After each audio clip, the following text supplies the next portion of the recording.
episode 113 of Below the Belt, joined once again by my good friend Paul Zanon. How are you, bud? Yeah, I'm great, mate. I'm great. This goes to show my dedication to the poddy, how much love I've got for the poddy, because there's great games going on. There is you've got Germany playing Hungary at the moment. They're getting spanked as we speak at the moment. No offence to the Germans out there, but that's incredible. And you've got Portugal against France, real clash of the titans. But out of all that going on in HD, no less, here I am on the podcast, showing my love and dedication for the best podcast on the planet and universe, bar none. Well, you can't get a better intro than that, really. Do you know what, Paul? There was a lot of people out there questioning you after you went on the Boxing Social podcast a couple of times, and I said to them, "No, Paul's a good man. He's a loyal man." They said, "Nah, he's like fucking Sammy the Bull." No, this is where I'm at. This is where I cut my teeth, and this is where I'll continue to earn my stripes until my days. Yeah, absolutely. You can't buy loyalty in this world, and I appreciate you, Paul. I really, really do. You enjoying the Euros then, mate? Love it. Absolutely love it. Yeah, it's. I've been watching pretty much every game. Yeah, there's been a couple of howlers and a few little boring ones, but it's great just having sport, whether it be football or boxing. It's great having it there with crowds as well, and obviously different varying percentages of capacity varying on which country you're in, but that's also that'll make us look back in the in years to come and say, oh, do you remember when this was going on and that was going on, etc., and they had 100% capacity in Hungary and whatever else it may be, so yeah, I'm really enjoying the Euros, absolutely loving it, and obviously with Italian parents, I'm loving it even more right now. Yeah, they're a good side. They are a very good side. Like you said, like just before we started recording, we don't know how good they are because they've not played anyone great yet. But I would say they're doing better than England, and England haven't played anyone great yet. England are winning and they're through, but they're not wowing it. They're not wowing anybody at the minute. But I enjoy it as well. At the office, the 2 p.m. games, we've got a little TV in the office, and I'll turn it so it's facing my desk, and I'll just spin around and watch 5 minutes of it. And I remember being on a call with a colleague the other day, and it was when the Czech Republic Scotland game. And I was on the phone to my colleague. I was like, "Yep, okay." And I'm just looking at the telly, and then the Czech Republic guy scored that goal from like 50 yards. That was sensational. Yeah, and I was like, you got to remember as well, a lot of people sort of going, all he did was sort of hit. Have you ever tried hitting it? Firstly, hitting the ball from a halfway line just to even pass the goal line. I mean, I'm just talking like power to actually do it. Number one. Number two, when you're at that distance, the goal is like a matchbox. Number three, if memory serves me correct on this, I think he actually struck the ball and it didn't actually hit the ground until it hit the back of the net. I think it was one continuous strike. So, yeah, that at the moment is going to take something very, very special to beat that as a goal of the competition. It was brilliant. The technique was amazing. I thought the goalkeeper was shocking. He didn't need to be out that far, but it was a quality hit and it just flew into the net. We should probably talk about boxing, but quickly, just to see how well this ages, who's going to win it? Who's going to win the Euros? And we'll see if you're right at the end. Okay, I am actually going to go Italy for head and heart on this one. From what I've seen so far, and the way that they've actually matured through the games as well. Got the old warhorse Cellini, who seems to be doing fantastic. Immobile's doing great.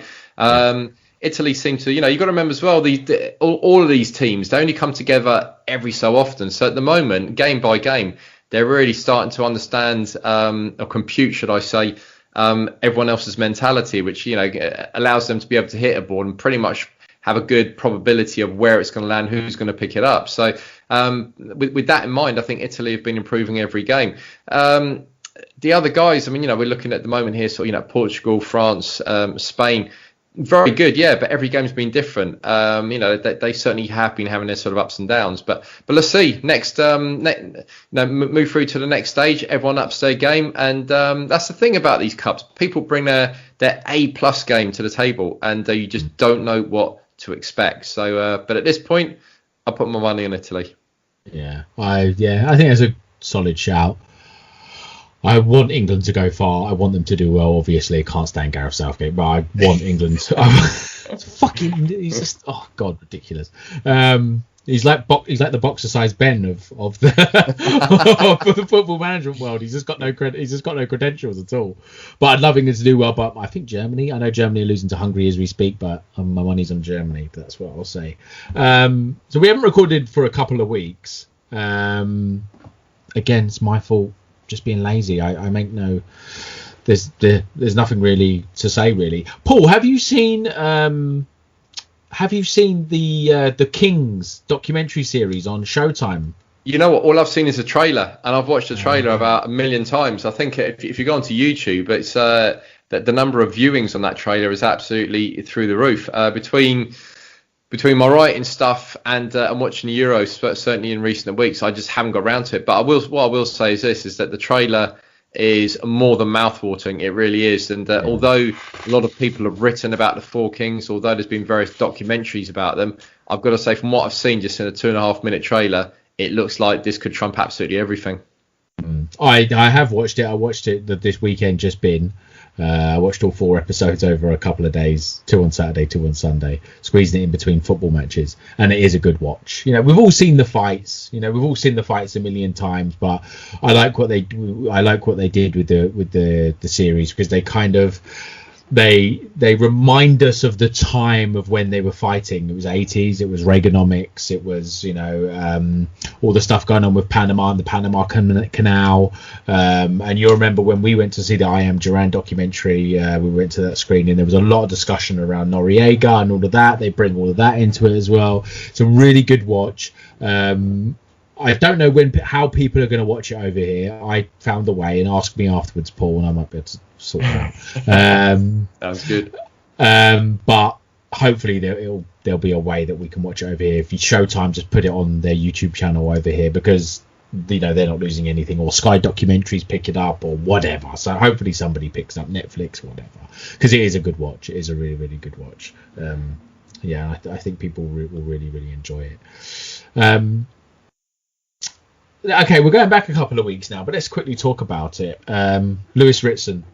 The last time we spoke, Paul, we were previewing that fight, and we were talking a lot. We were talking about Ponce, who moved up, who came over from Argentina to fight him. We didn't know much about Ponce. We said he had a bit of pop, didn't we? We said that much. Bit of a shock result, do you think, Paul? This is almost like the Latin curse at the moment, isn't it? A parallel fight I could almost sort of liken this one to is when Ted Cheeseman fought against Sergio Garcia for the European title. And Garcia, that sort of more upright fighter, faster hands, rangy, very, very accurate. If he lands a punch, then, you know, guaranteed there's another one coming behind us. He was both Garcia and Ponce, not fighters sort of feel out every round. You know, once the first round's gone, then that's it. They don't sort of pour away. If one hits and the next one's straight behind it, and they carry on punching until they miss. And it was the same with Ponce, and it very claustrophobic with Ritson. And Ritson's a good fighter, but he just exposed, I guess, Ritson's vulnerabilities early on, and just kept cracking away. Listen, I think Ritson can come back from this. I'm not sure if he needs to fight Ponce again. And, you know, Ponce's, you have a look at his resume. That was a risky fight to take, let's be honest, you know. So the guy, what was it? It was like sort of 23 fights unbeaten with 17 stoppages at that point, I think, something like that. You know, he had a very, very strong record to him. And Ritson going in and taking him on, like I said, it was the same equivalent of Cheeseman. Bit of an unknown quantity in there. But maybe also as well, like I said, with the Latin curse, you know, if you look at, Josh Warrington as well, you know, who's looking to have his, looking to fight his demons against his own Latin curse there. But that's, you know, 3 examples there of 3 Latin curses. But hey, listen, Ponce was a better fighter. Can Ritson beat him in a rematch? Would he want a rematch? I don't think it's the right fight for him. I think he needs to maybe take a little sidestep now, regain his confidence, and maybe sort of work on his boxing skills a little bit as well. It wasn't a controversial ending. Some people talking about the referee with the towel and whatever. Listen, my thoughts are this. If a corner throws in the towel, you should just listen to them, and that's it. The referee sort of said carry on. I think he sort of said carry on because most of the punches that were landing were sort of body punches. Body punches hurt and damage and will debilitate you just as much, maybe not just as much as head punches. Obviously, your brain's in there. But if you land a punch that maybe hits a floating rib and that cracks into the spleen, you've got issues. You've got major issues. You can end up with a variety of internal damage. So when the towel comes in and they're looking after their fighter, I think the referee should take that as given, and that's it. It's this is not like kickboxer with Tom Poe when Tom Poe kicks the towel out and then sort of throws the elbow into the back and finishes off the job. It shouldn't be like that. I think the referee should look over, go, okay, maybe personally I'd have let it carry on a little bit more, which he did. Or you look at the towel and stop it. So in the end, when he did stop it, it was no bigger a moment in time from when the first towel had gone into the second. He was still getting body punched, and he decided, well, maybe I feel sorry for him. Maybe he's not to punch him back, and that was it. But me personally, I'm not a referee by a million miles. I would have stopped it after the towel gone. I think Ritson had enough at that point. He'd given his best, and there was no point in him taking any further punches. Yeah, no, I agree. I think that. I remember being really angry when he threw the towel out.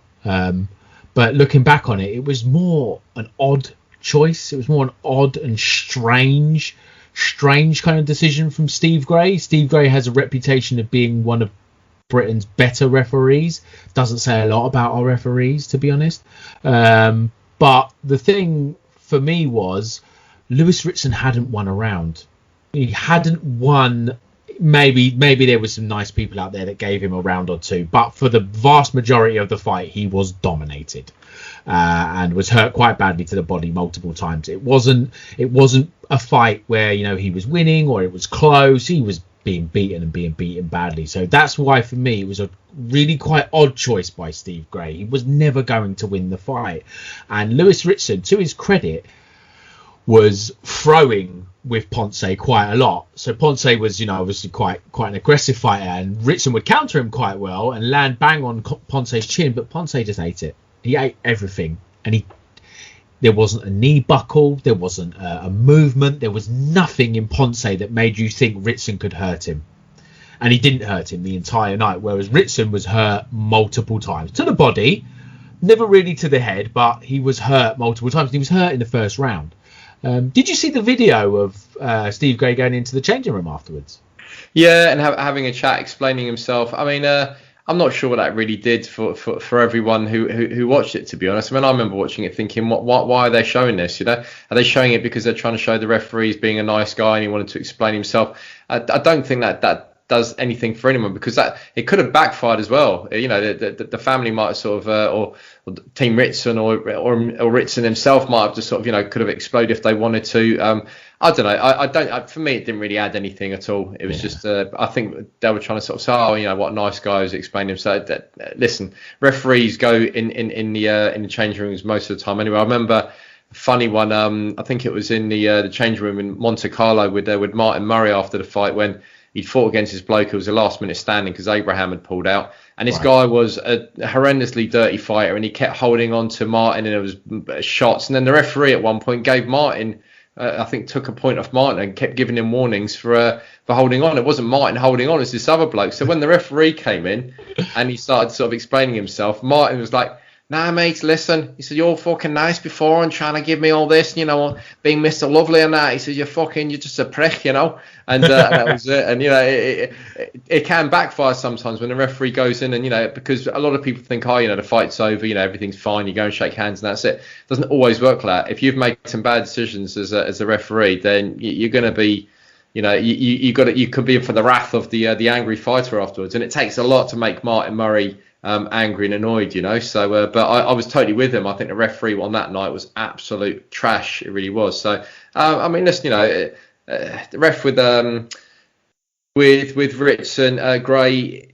I actually think most of his time he's actually been a very, very good referee. And I'm not having a go at him here in terms of how he refereed the bout. I'm just sort of mentioning about when the towel came in. I think you should just respect whichever referee you are. I think you should just respect the corner's wishes, which is that they might have seen something that you haven't. They might know their fighter to a point where you don't. Let's say, for example, someone who's as teak tough as Ritson, who suddenly starts to buckle forward, they'll be thinking, well, that's not something we see in training. They saw something. The corner obviously saw something that told them he's in big trouble here with throwing the towel. They weren't trying to catch flies in that corner, and the next thing the towel came flying out of the hand. No, it was a genuine feeling of distress and something the referee didn't see, but they did. So that's why you should listen to the corner, the person throwing in the towel. End of story.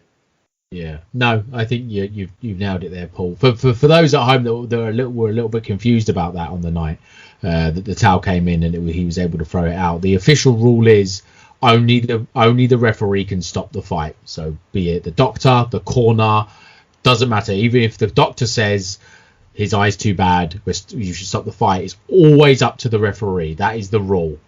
Only the referee can stop the fight. And so that's why Steve Gray felt emboldened in able to throw the towel back out. It doesn't happen often. Yuri Fjellman against Miguel Cotto, I think it was at Yankee Stadium. I think it was Arthur Mercante Jr. that threw the towel out or gave the towel back to the corner. And then our very own Mickey Van did it. Michael Katsidis, Graham Earl, was it? I get this stuff. Yep. Those are the only two times I can think of. It's probably happened more times than that, but those are the two times it does happen. Doesn't happen often. Most of the time, the referee will respect the corner's decision. But you also got to think as well, Paul, that when the towel came in and Ritson would have seen the towel, I think any fight he had left would have just drained right out of him, wouldn't it? Yeah, I to be honest, I think it kind of drained out of him already there, but psychologically certainly would have taken another 5% off him. That's for damn sure, you know. So I think I don't know. Like I said, I just think that a corner sees something in their fighter, and it's different if it's 2 rounds in and you know the guy's bouncing on his feet and he's doing the alley shuffle and starts clubbing the guy, and they're like, right, we're throwing the towel. Like, what the hell happened there, you know? So. But I think when you're in 10 rounds and he's being, like you said, Ritson didn't win any of the fight at that point, and he's just taking a pounding. Then, you know, if you start going to the body, after a while, the head's going to become available because, you know, you're doing your best to drop your elbows and crouch down as much as possible to be able to cover your body. And when you do that, due to the length of the forearm, there's only so much of your body you can cover, and as much of a shell that you want to go into and be like a tortoise, there's always going to be something exposed. Either you expose a little bit your head or you expose a little bit your body. So because his body's getting pounded, at some point his head would have got caught as well. So I think his corner were doing the right thing. So like I said, not having a massive go at the referee, but I think especially at that stage of a fight, you know, respect the towel and that's it, you know. Yeah, no, I agree with you. And actually, a part of me, I think around round 8, I thought to myself, I think the corner should pull this now. I think they should pull him out because he wasn't winning anything. And a part of me wanted to be critical of Dave Ritson, his dad / trainer. But you saw afterwards that he told him at the end of round 9, I'm giving you one more round. You need to show me something. I'm going to pull you out. And he tried, and he threw the towel in that next round. So you have to give credit to Dave Ritson as well. They really did exactly the right thing. He gave his fighter one last chance. He wasn't doing it for him, wasn't showing it, and so he pulled it, or at least attempted to. So I would like to see Ritson, you think, back to domestic level?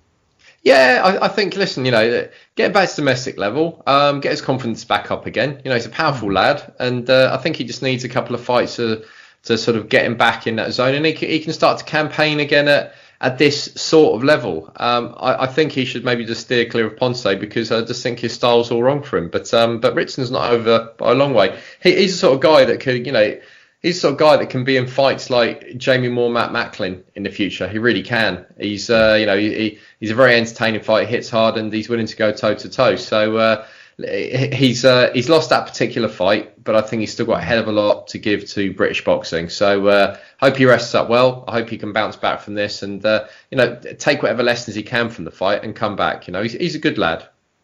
Yeah, he is. And I think there's no shame in going back to domestic level. He's already won the British title outright at lightweight, and that, you know, in close to record time. I don't think it was quite record time. I think Ryan Rhodes might have the record. And but it was really impressive what he did at 135 pounds. I think what we found out, we mentioned this on the last pod, that once he jumped to 140, the power he didn't carry the power with him. He's not carried it at all. And you can see that he's not got many stoppages at 140, if any. But it's a good division domestically, you know, at 140 pounds. O'Hara Davies is around, Tyrone McKenna, Akeem Ennis Brown's got the British, you've got Sam Maxwell. You know, there's good fights, you know, in Britain for him to have, and so I'd like to see him stay at domestic level.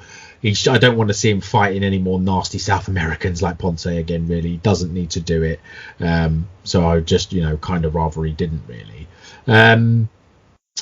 Let's just moving forward. One thing that was announced I think it was last week they announced this. The Fight Camp. That Fight Camp's back again.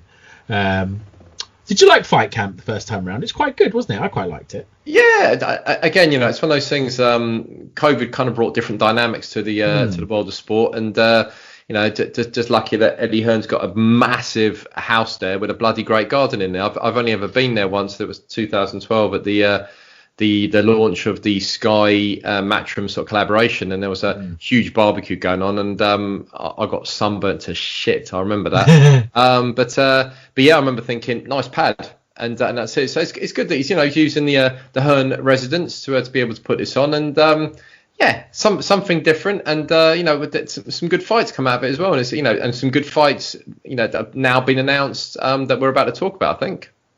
Yeah, there's quite a few decent ones coming out. So just off the top of my head is Conor, Benn, Adrian, Granados. What did you think of that? I didn't love it.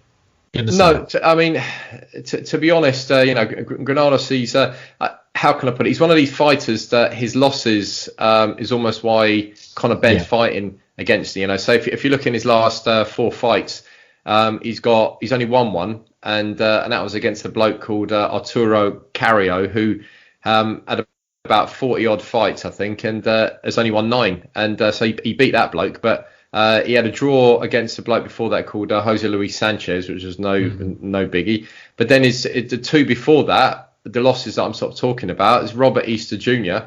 and the other one was Danny Garcia. So, I mean, he lasted a distance with Robert Easter Jr., which, is fair play. It's good going. And he got knocked out by Danny Garcia, which was a couple of years ago. He got knocked out in the 7th, and he was getting spanked every round as well. But it's like I said, it's those losses being in with that pedigree, which they think, okay, well, Conor Benn's fighting. Now, we've got to be honest here. It's not a game of conkers. Conor Benn's not fighting Danny Garcia and Robert Easter Jr. He's fighting Granados here, and based on his last performance where he knocked the bloke out in a round who stopped him in a round, Conor Benn seems to be up in his aggressive game, and maybe he's looking to do a stoppage here. If he stops Granados in a blistering fashion like he did in his last fight, then I think it might be time to sort of step him up, because he's defending one of the shittiest trinkets on the planet, the WBA Continental Welter title. I mean, what's that made from, like tin foil or something? And so, as we've said before, Conor Benn should be aiming for a British title, and something that actually gives him a bit of kudos. And he's a good enough fighter to sort of to be sort of getting his sights on that. And he's a lovely kid, and I think he deserves something better in his cabinet than the WBA Continental Welterweight title. He's had that belt for 3 years. He's had the WBA Continental belt for 3 years when he beat Cedric Payno in the rematch. He went life and death. Yeah, it's such a shitty trinket. I'm literally surprised it just hasn't dissolved into thin air. It's baffling. You almost have to. Do you remember when Chris Eubank won the IBO belt and he would carry it around the nightclub and take pictures with Jeremy Piven with the IBO? It's almost like that. I almost feel the same way about Conor Benn and his dedication to the WBA Continental title. It's a piece of shit. It means absolutely nothing other than a ranking. It's just to get a ranking, isn't it? With the WBA. But it's just, what are you doing? Why are you giving the WBA 2% or 3% of your purse for that? So you can get a fucking ranking. Perhaps they're looking, I can only think that they're looking at getting Conor Benn eventually a WBA regular title fight. Yeah, I mean, and to be honest, like I said before, if he fights a WBA regular versus a British title, the British title for me probably still actually be higher up in the world rankings in terms of the opposition he would fight against. So, but anyway, listen, he's a young lad, and he done well in his last fight. If he can run over Granados, then great, and see him move forward. But I would just prefer to see him getting his hands a little bit dirtier at the moment, and maybe challenging, sort of someone who reigned maybe 4 or 5 years ago at world level, and see how he gets on there, So, but anyway, let's see. You know, we all wish Conor Benn the best because, of course, yeah, you know, he's constantly sort of, you know, compared to his dad, which is natural because he's his dad. It's Nigel Benn. End of story. Yeah. But he is making a sort of, you know, a name for himself. Be nice if he could make maybe a bigger name and do it a little bit quicker with more challenging fights that could give him genuine traction in the overall sort of landscape, as opposed to the, you know, the WBA continental spectrum, which is just ridiculous. Yeah, and just looking at the chief support for that, which I really like this one, Tommy McCarthy against Chris Billam-Smith, and you talk about domestic titles. This is for all three of the big ones, Paul. European, EBU European, no fucking IBF European or WBO European. No, the EBU, the real European title, the Commonwealth title, and the vacant British title. Now that's a proper fight, isn't it? Nah, that is proper. That really is. That's a fight I am really looking forward to. You know, big fan of Chris Billam-Smith. Yeah, he really is, as his moniker says, the gentleman. He's such a lovely man. Great for boxing. Oh, he's so polite, and he can bang. He's got a punch like a mule's kick on him as well. And McCarthy, great fight. Listen, you know, the both of them keep getting better and better. So this is a great time in their respective trajectories to be able to cross over and basically just sort of say, we're going to collect these belts together and move one step forward, maybe a couple of steps away from getting a world title challenge, you know. So that's a fight I'm really looking forward to. Great matchmaking right there. Yeah, and at cruiserweight, we're in this kind of post-Usyk, post-Breedis era. It's still a really hard division, but there's opportunities there for fighters. You've got Junior Makabu there, who's got the WBC title. We saw in the Tony Bellew fight that he can be hurt and he can be stopped. So that's, you know, I'd like to see a Coley fight Junior Makabu, really. You've obviously got a Coley as well, who's got a world title. Wouldn't that be great? You know, someone, McCarthy or Billam-Smith, to win the 3 major domestic belts and then go straight in with Lawrence Okoli. Although I think what's happened with Richard Rick Poirier? That's a good question, actually. Let's. I'm not sure. I think you know. Obviously, that's the only blemish on Billam-Smith's record, number one. But number two, I think didn't he hold the British title and then gave it up? Yeah, I think so. I mean, we don't have to just sort of discuss that now, but that's maybe one for the viewers to sort of chuck that bit in there, because I think Riak Poirier, good fighter, trained by, I'm not sure if he still is or was at the very end, trained by Mark Tibbs, but you know, he worked very well to instructions, and you know, he fought a very, very good fight against Billam-Smith that particular night. So be good to see whatever he's doing. If he is still around, great. If he's not, then be good to see him back in the mix, because I think, again, you know, there's a few domestic cruiserweights at the moment that are really, really doing well, and you know, you probably almost have to say that Billam-Smith has probably moved forward a lot more than Riak Poirier since they had their fight, and McCarthy probably a little bit more. You know, I really like McCarthy. I think he's a very complete package as a fighter and very gritty. He's got a bit of anger about him. I like that in fighters. And to be honest, I was saying for great matchmaking. I mean, McCarthy pretty much match-made the fight the second he finished his last one. He was there straight away calling out Chris Billam-Smith, and it was kind of like, okay, let's do it. Yeah. And that was it. Yeah. So don't you just love it when that happens? Don't you just love it? Yeah, I love a domestic. I wouldn't call it a unification, but you know, I love it when the domestic belts all get stuck together, and it's very Henry Cooperish, isn't it? It's just that thing of do you know what? We're all from the same manor. I think I'm the best. You think you're the best. We've got the European title as well. Let's have it, kind of thing. I just had a quick look. Richard Riak Poirier hasn't boxed since December of 2019. So I don't know if it's COVID and perhaps he's just been left behind by COVID, and you know, Eddie's not promoting him or whatever. But he's not boxed in a while, so hopefully we get to see him again soon. Fingers crossed. He's again another good lad. Great backstory to him as well. Very good fighter. So yeah, I mean, you know, you've got the likes of Isaac Chamberlain around as well, and you know, a few others. So, but in the meantime, it's all about Billam-Smith and McCarthy. Cannot wait. Yeah, it's a good one. And also as well, a kind of a weird one actually, but I quite like it. Avni Yildirim of Eubank and Canelo fame against Jack Cullen, which is also on the same card at the end of July. That's all right, isn't it? Well, Cullen reckons he can beat Canelo, doesn't he? So, you know, but Yildirim's a tough fighter. All right, yeah, he has been spanked royally by a few fighters, and when Eubank Jr. knocked him out, that was one hell of a crack. But intrigue.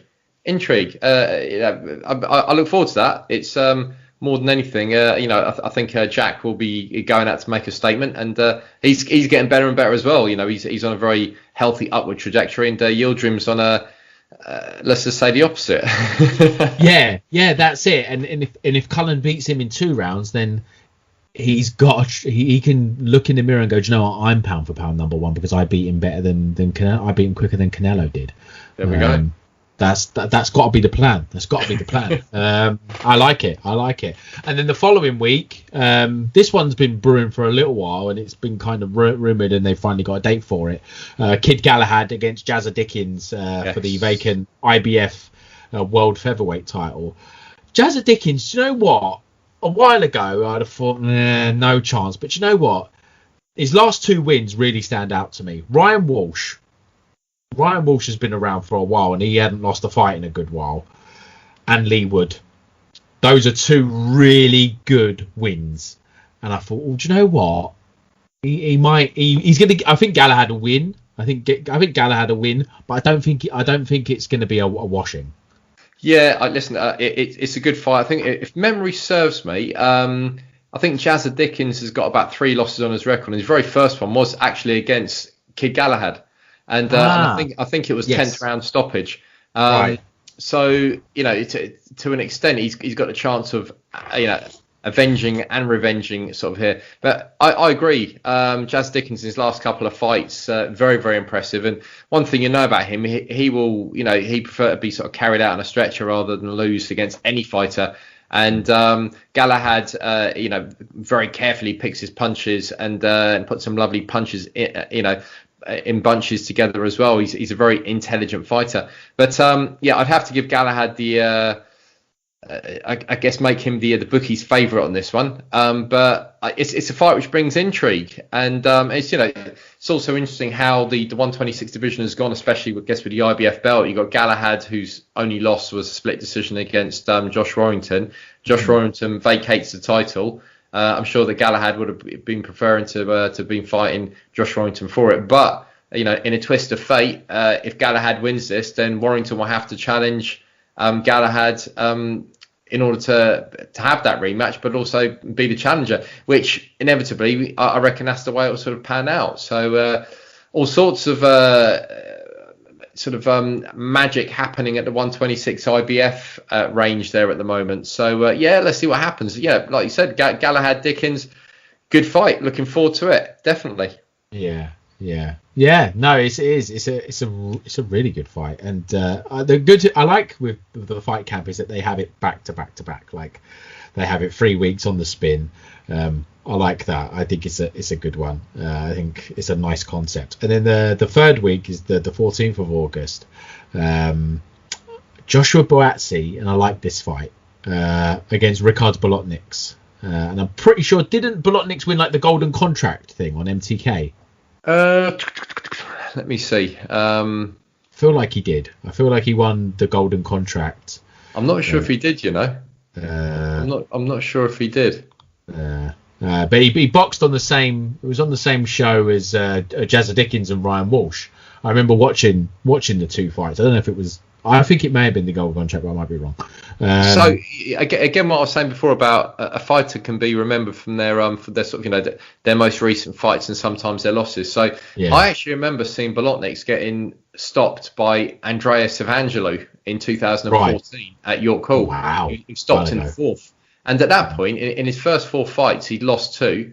By his first 6 fights, he'd only won 3. By his first 8 fights, he'd only won 4. So he wasn't looking like someone who was going to sort of go anywhere. And then he had a sort of, for his next sort of like bunch of fights, did well. I think where he started to become someone that, how can you say, got a bit of sort of gravitas in his division was when he beat Stephen Ward and Hosea Burton back to back. Yes, and then it was kind of like, okay, he's beaten a couple of Brits. Hosea Burton went out to Riga, but he came funnily enough, he came to the Brentwood Centre, round the corner from the Hearn residence, and he stopped Stephen Ward in the first round. So So that's why I think he's a name that was sort of touted that's good for Buatsi. How do I see this fight going? Well, any of the Eastern European guys you can never rule out. This guy's 6'1", so he's roughly the same height. He has been in his 5 losses. He has been stopped 3 times, but he's rather feather-fisted. So it's a little bit different to the last time, for example, when Buatsi fought against Marko Kalic. I mean that guy could hit. He had serious power to him. And Buatsi came back from an injured eye and then managed to sort of finish off the job.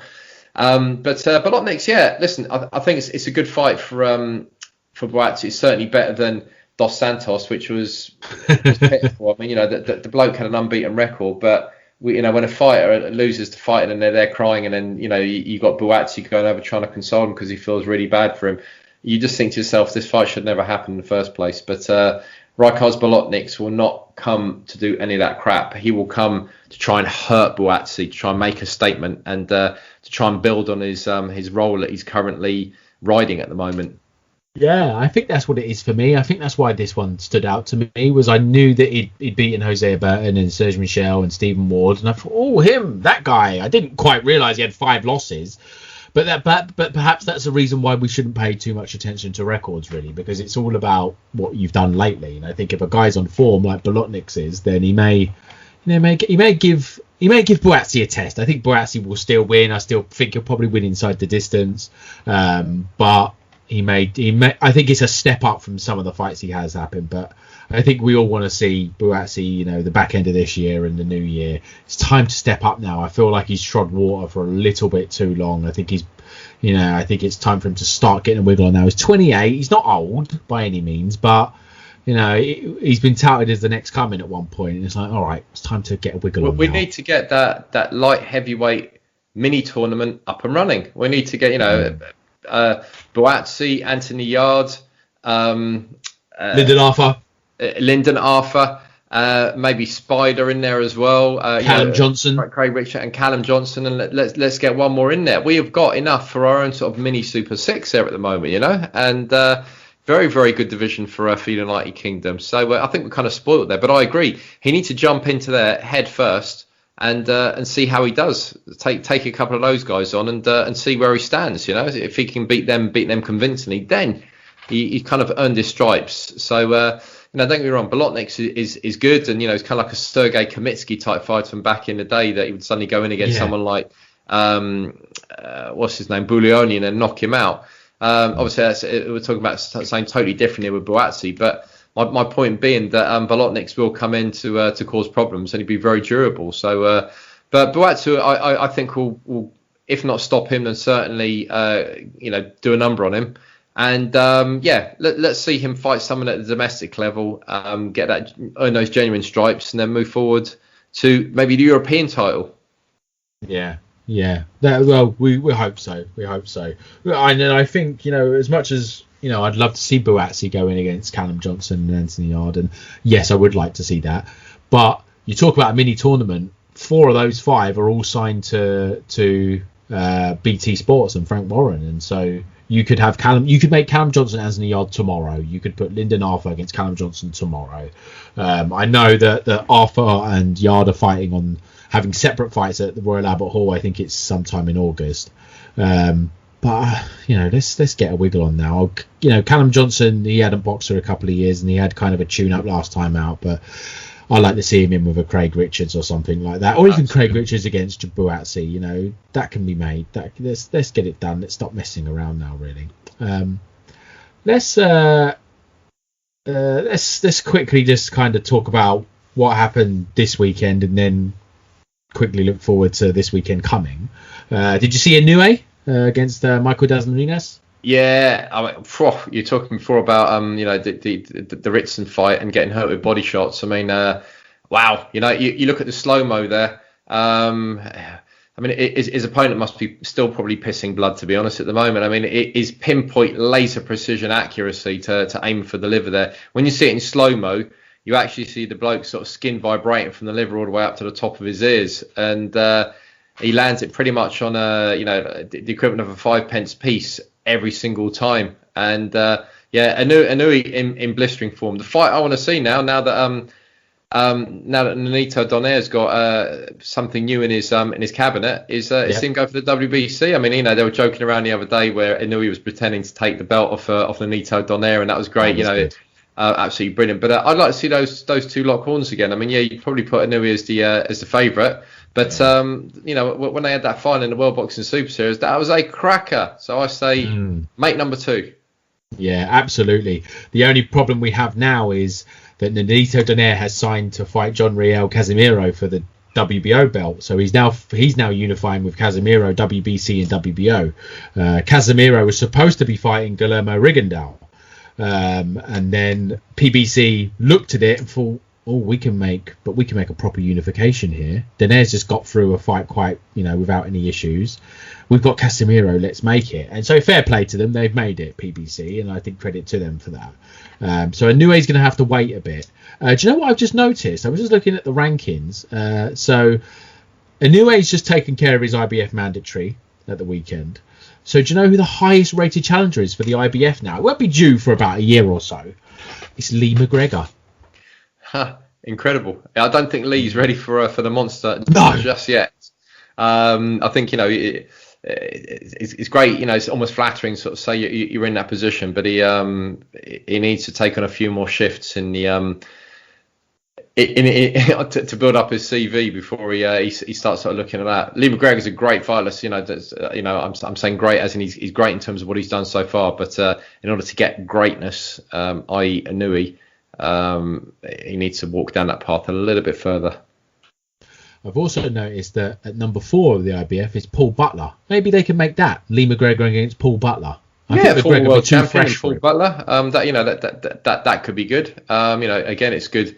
Is more than anything, sort of just for name, and Paul Butler always brings a bit of heat to the table. At the moment, Inoue is in a bit of a class of his own there. Like I said, the only person I could think who could give him a genuine fight is Donaire.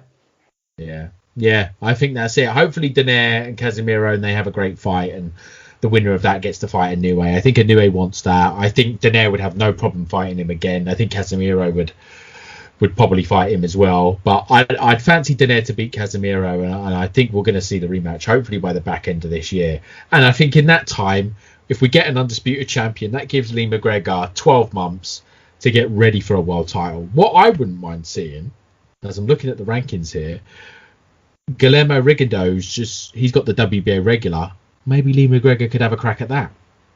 Yeah, why not? I mean, against an all-time great who's obviously aged, but I think Guillermo Rigondeaux is one of those people that when he's 65 will still be able to bamboozle you with his skills, So there's loads of fights that McGregor can take along the way. I think he certainly needs to up the skill level, but also maybe work on defense from phenomenal power punches, because if Inoue doesn't get you with the first one, he'll get you with the next one, Yeah, definitely. It's a big step up for someone like Inoue. And I think, to be honest, for Lee McGregor, because he looked great last time out when winning the European title, I think by the time he's ready, Inoue would have moved up again.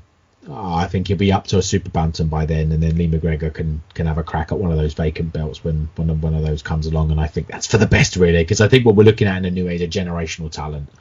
I think we're looking at a future Hall of Famer. Brilliant fighter, I love watching him. He's one of those fighters that I'll get up to watch. I obviously flew to Scotland to go and watch him fight in Glasgow on the Josh Taylor undercard, and I wasn't there for Josh Taylor. I was there to watch Inoue, and Josh Taylor's a brilliant fighter, but I was there to see Inoue. He's just a brilliant fighter, and I'm so happy that I'm around to see him, really.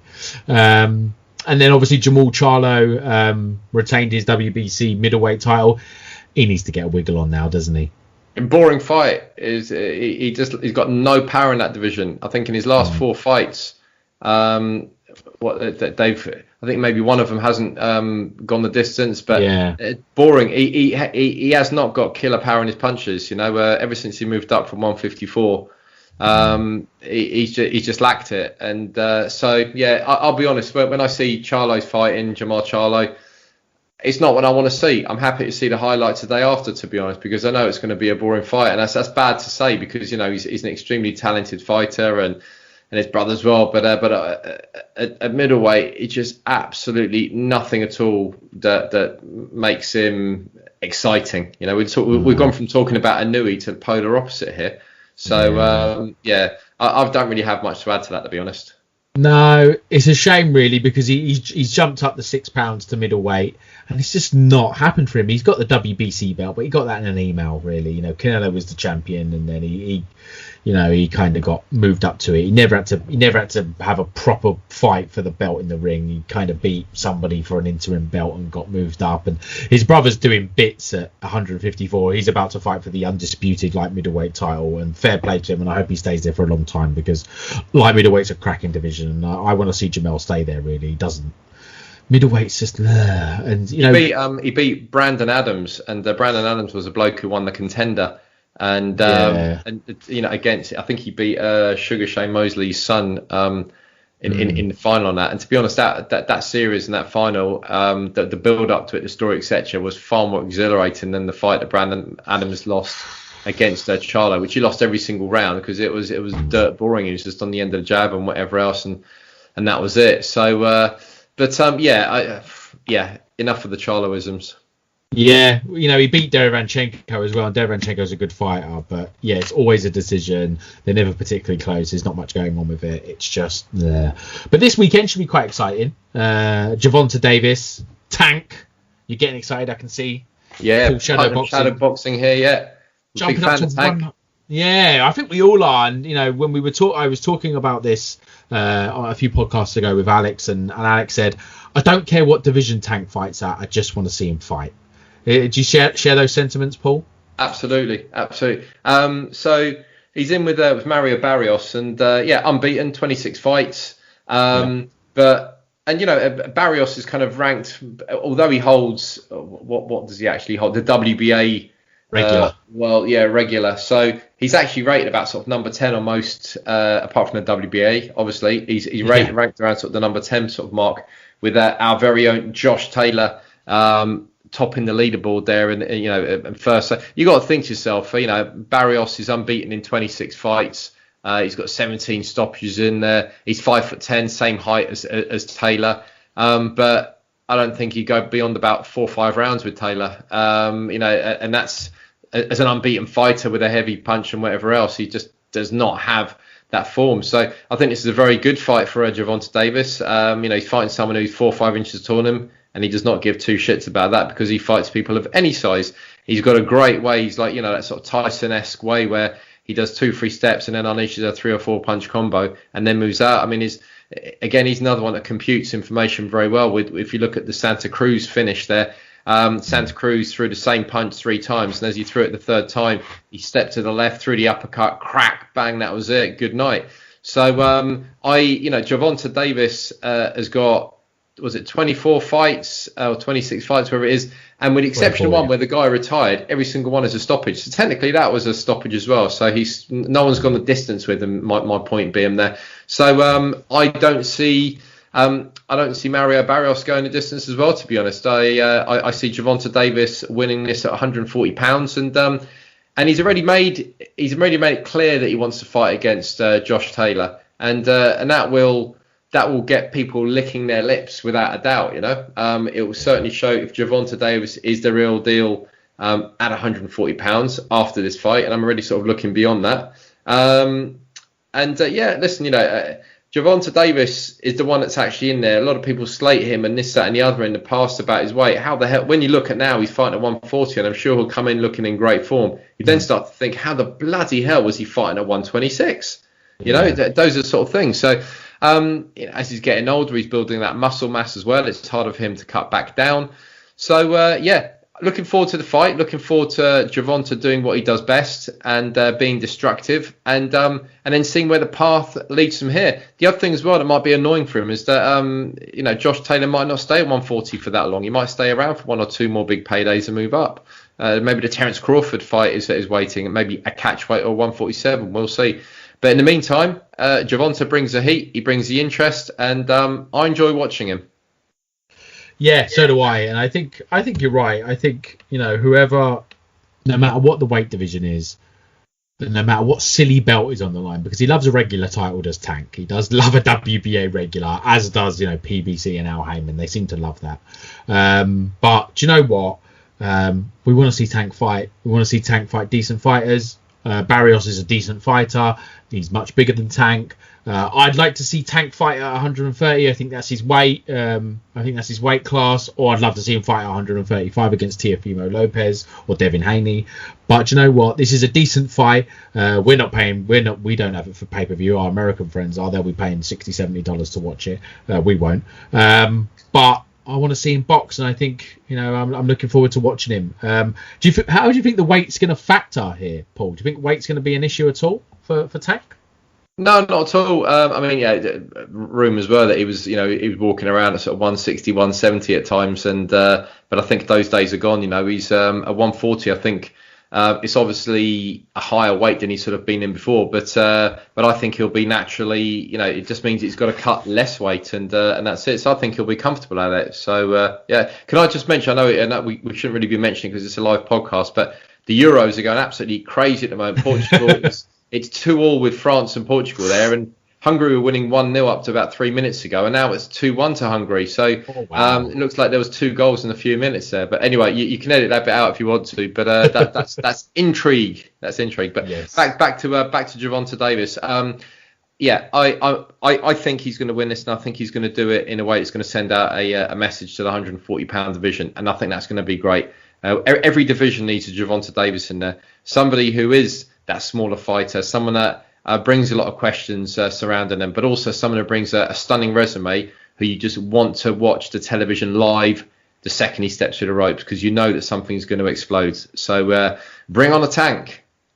Tank is box office. He is box office. That guy, he's box office. I think I agree with you. I think he's going to win. I think he's going to win inside the distance at the weekend. Looking forward to it. I think Josh Taylor's going to move up and fight Torrance Crawford next. That's just a gut feeling. I have no info. And I think there's going to be lots of belts available for whoever wants to go up and win them. It's a great division as well. 140 pounds. You got Regis Prograis there. Imagine Tank Prograis. Yes. Please. So let's hope for, I think for Josh Taylor, he's undisputed. Let's have him move up and fight Terence Crawford. Terence Crawford needs a proper fight now.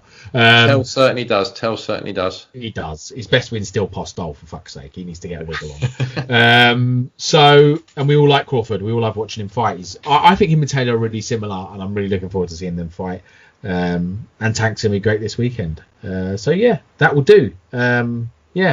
Actually, we've got 2 questions. Let's quickly whip through these questions, and then we can put the foot back on. Quickly tell Sam Richardson from Instagram. I think he set up an Instagram, Paul, just so he can message me once a week and go, Cal, when's the pod out? He does it every week. It's a good pod. Yeah, he does it every week, bless him, and it makes my day. It makes my week. Every week I go, Cal, where's the pod? When's the pod coming out? Because I've been a bit shit lately. So he asked the question. It's a bit of a, for some people they may think it's obvious, but it's not obvious. He's asked about, let me find it on the running order, sorry. I was trying to find it on my phone and that's not working, so let's find it here. Any ideas how a fighter's reach is measured? Can't be arm alone, as no one has 80-inch arms. You all right to answer that, Paul?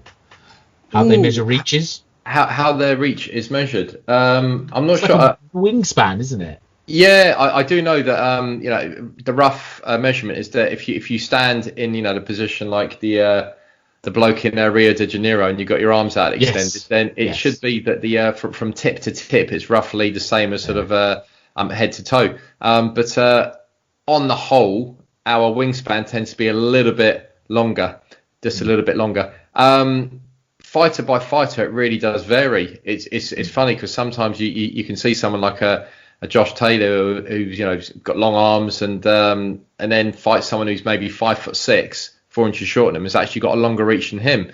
It's probably sort of genetics to an extent is probably something that sort of actually designates how a fighter sort of reach sort of comes to its fruition. But in terms of how they're measured, I think, I'm trying to think here in terms of reach. I'm guessing it's from the ball socket of the shoulder out to the end of where a close fist ends. That's where I would guess it would be, or if not a close fist, then where the fingers end. because that would be roughly, if it's in a glove, you're going to get those extra inches in there as well. But it's a good question. Maybe so I need to do a little bit more research in there, but I would certainly say from the ball socket of the shoulder going outwards. Yeah, so the HBO always used to say armpit to the end of the fist. So when they're measuring just the one arm, they do armpit to the edge of the fist. And then what we've already described, Sam, is that wingspan where you stand out with your arms to your side and they do fingertip to fingertip. So that's where you get your 80-inch reach from. But that's why you'll see two different measurements. It will either be that wingspan or it will be armpit to the edge of the fist. So we hope that answers your question. And the other question that we had was from our friend Sean Allison on Twitter. He said, after listening to a classic Teddy Atlas rant about how uneven the fights were this weekend, I was wondering which division, in your opinion, is the worst for champions not fighting each other. I've got an answer if you need help. Go for it. Feather and super feather. Feather, super feather. Because you look at featherweight, you've got super feather, you've got Tank. Tank hasn't fought Burchell. He didn't fight Oscar Valdez. He's not tried to unify at all. Or none of them have tried to unify with each other. Valdez has beat Burchell now, but that was just for one belt. And then you look at featherweight, it's Josh Warrington. Josh Warrington obviously lost his title. Gary Russell Jr. fights once a millennium. Leo Santa Cruz never fights at featherweight. He hasn't fought featherweight for ages. And then you've got Emmanuel Navarrete. So that would be my answer. Feather and super feather, those two are the worst. It seems forever since I'd go with close. That. I'd say shades of light heavyweight as well, though, because the fight I really want to see before they get too old. Certainly one of them gets too old is Butterbeef against Bivol, and this has been brewing for ages. And why it hasn't happened, I don't know. It's some sort of hokey, hocus pocus sort of going on there. I don't know. Is some sort of spell being put over those two never fighting, which is just ridiculous. They would love to fight each other. There's no bullshit about both of them. They're both lovely guys. Why are they not fighting each other? They're both, without a doubt, the best 275-pound fighters on the planet. And when they can do a bit of unification in there, it becomes a bit more tantalising. So was it Sam and Steve asked those two questions? Was that Sam Richardson and Sean Allison?